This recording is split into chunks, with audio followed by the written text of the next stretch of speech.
so what to make of all this back and forth, this deal-making to the Wall Street Journal's Mary Anastasia O'Grady, American Conservative Union Chairman Matt Schlapp, Democratic strategist Andrew Feldman. So, Mary, let me begin with you on the back and forth here, subliminal or not.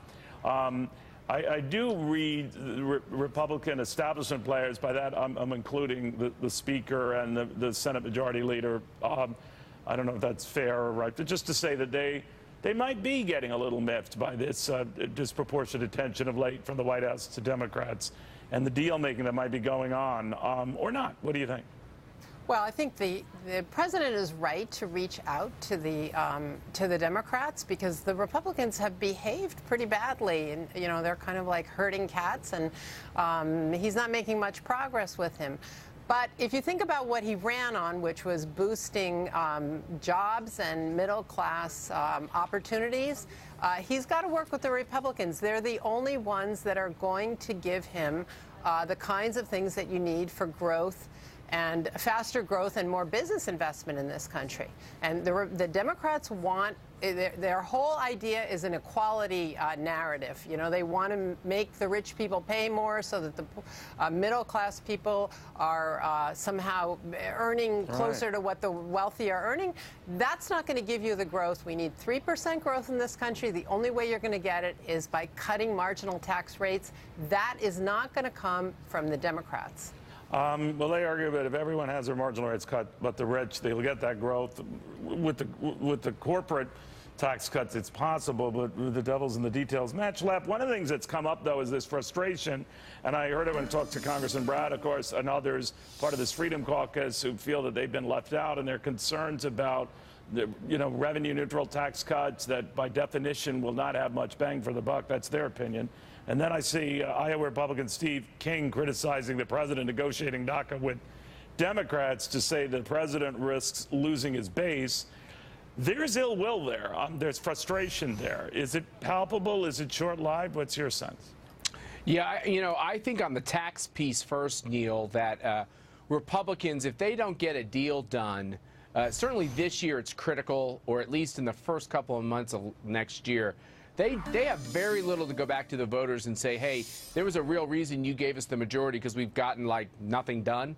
That's not going to work very well. So I think that's going to cure some of these problems. I agree with the congressman completely. They should not worry about paying for this tax cut. They ought to have the biggest tax cut possible that spurs the most economic growth. That will actually cure the revenue problem if the economy really starts chugging along. And if middle-class Americans can feel like they have more economic prospects, better jobs, better take-home pay, that's going to be good for everybody, which is where the president's coming on the middle class. As far as Steve King's concerned on immigration, look, this is a tough and messy topic. It's going to go through Congress, and everyone's going to have their say. Andrew, I saw you shaking your head. There's a Fox alert here. You don't share that view on these across-the-board tax cuts. But let me ask you, what do you think of Democrats, then, who might vote for this package as long as it doesn't include tax cuts for the wealthy? Look, let's wait and see what the package is, right? But I've just thrown out what I think is a very good likelihood. So what do you think? Look, I don't think if the middle class and real working families can get relief, then I absolutely think that they should take a strong look at it. Fine. But I don't believe that the 1% of America, the millionaires and billionaires, should be getting any sort of tax break. And the reality is, if you cut those taxes for the millionaires and the billionaires, the math doesn't add up. How do you not increase the deficit? How do you not do the things that Republicans don't want to do? Their math doesn't add up here.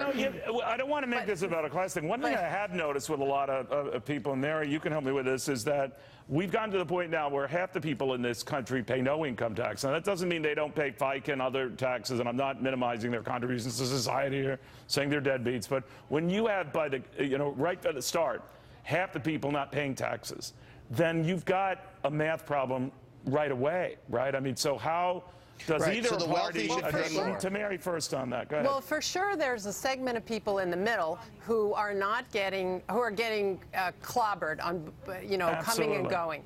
And I agree with the president on that. But the fact of the matter is that if you only grow at 1.9%, You're not going to be able to pay the entitlement bills that this country has to pay. You're not going to be able to keep up with infrastructure spending. You need that growth. And that growth is going to come from people who have money and who put it to work in productive things, not in handing it over to the federal government. Right, but we've tried that before, and that hasn't worked, right? We've tried cutting taxes and hoping it spurs the economy, and it doesn't happen, and then it increases our deficit.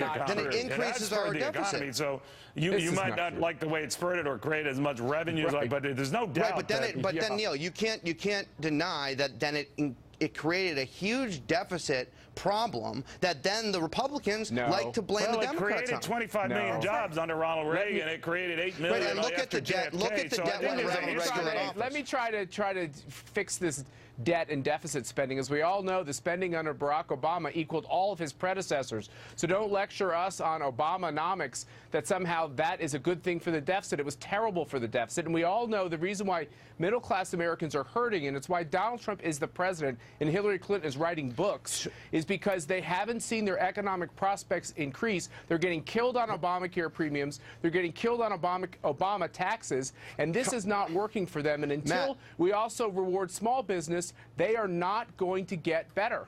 Matt, Donald Trump's policies are hurting the people that voted for him. Untrue. They are only helping the wealthiest among us. Look at what he wanted to do for ACA. Last time you were here, you were criticizing that he wasn't getting anything done, so he hasn't instituted any policies. What is At least wait to see what he does. Right? Well, let's talk about what he put forth. His budget cuts, the ACA repeal, those all hurt the people that voted for him, those working middle class. The ACA repeal, nothing happened there. He hasn't got anything on the taxes. So maybe this stuff comes to fruition, but he hasn't even left the launch pad. Obamacare is killing the middle class because their premiums have gone through the roof. They actually have Obamacare taxes. There's about 12 of those taxes that are in place. Bottom line, we don't know. Bottom line, we don't know. We'll see what happens, and maybe the result will confound us all on the left and the right. In the meantime, the president is continuing that tour of the Florida damage. I apologize for that. The president has promised full support for Floridians, as he has for Texans, but it's going to have a pretty tab, which is why he is marrying this with a talk for tax cuts, because he says that kind of growth, that kind of revenue will pay for disasters like these. Is he right? After this. On the next Kennedy, President Trump has a second date with Democratic leaders Chuck Schumer and Nancy Pelosi. Is he getting a little too cozy with Democrats? We'll see at 8 p.m. Eastern, 5 in the West. Everything we do is in search of more go.